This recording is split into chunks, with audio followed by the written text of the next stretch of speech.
ரஞ்சி டிராஃபியில் கலந்துக்கிட்டு ஒரு ஆவரேஜான ஸ்கோர் பண்ணுறாரு.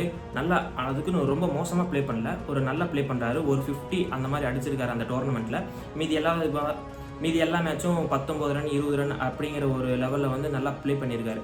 அதற்கப்புறமா வந்து அதே இயரில் வந்து நவம்பர் மாதம் வந்து சையத் முஷ்டக் அலி அப்படிங்கிற ஒரு டோர்னமெண்ட் வந்து நடக்குது. இந்த டோர்னமெண்ட்டில் வந்து இன்னுமே கொஞ்சம் நல்லா பெட்டராக பர்ஃபார்ம் பண்ணுறாரு. ஒரு இப்படி வந்து தன்னோட பீகாரில் இருக்கக்கூடிய டொமஸ்டிக் டீமில் வந்து நல்லா பர்ஃபார்ம் பண்ணதுக்கப்புறமா இவர் வந்து என்ன ஆகிறாரு அப்படின்னு பார்த்தோம்னா அண்டர் 19 வேர்ல்டு கப்பில் வந்து செலக்ட் ஆகிறாரு.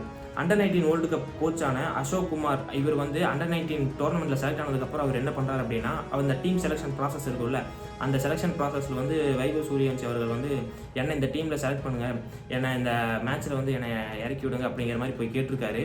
அதற்கு அசோக் குமார் அவர் என்ன சொல்லியிருக்காரு அப்படின்னா 150 பால் ஈச், அதாவது ஃப்ரண்ட் டிஃபென்ஸுக்கு ஒரு 150 பால் ஆடணும், பேக் டிஃபென்ஸ் 150 பால் ஆடணும், டிரைவ் 150 பால் ஆடணும்.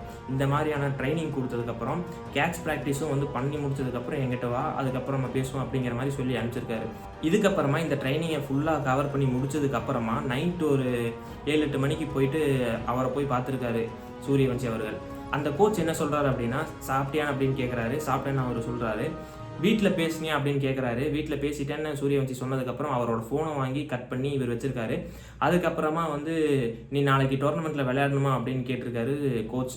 அதற்கு சூரியவன்சி என்ன சொல்லியிருக்காரு அப்படின்னா இந்த மேட்ச்சில் என்னை இறக்கி விட்டிங்கன்னா நான் சிங்கிள் ஹேண்டடாக நான் நின்று ஜெயிச்சு கொடுக்குறேன் அப்படிங்கிற மாதிரியான ஒரு பதிலை வந்து கோச்சுக்கிட்ட சொல்லியிருக்காரு சூரியவன்சி அவர்கள். என்ன ஏஜில் அப்படின்னு பார்த்தோம்னா 13 வயசில்.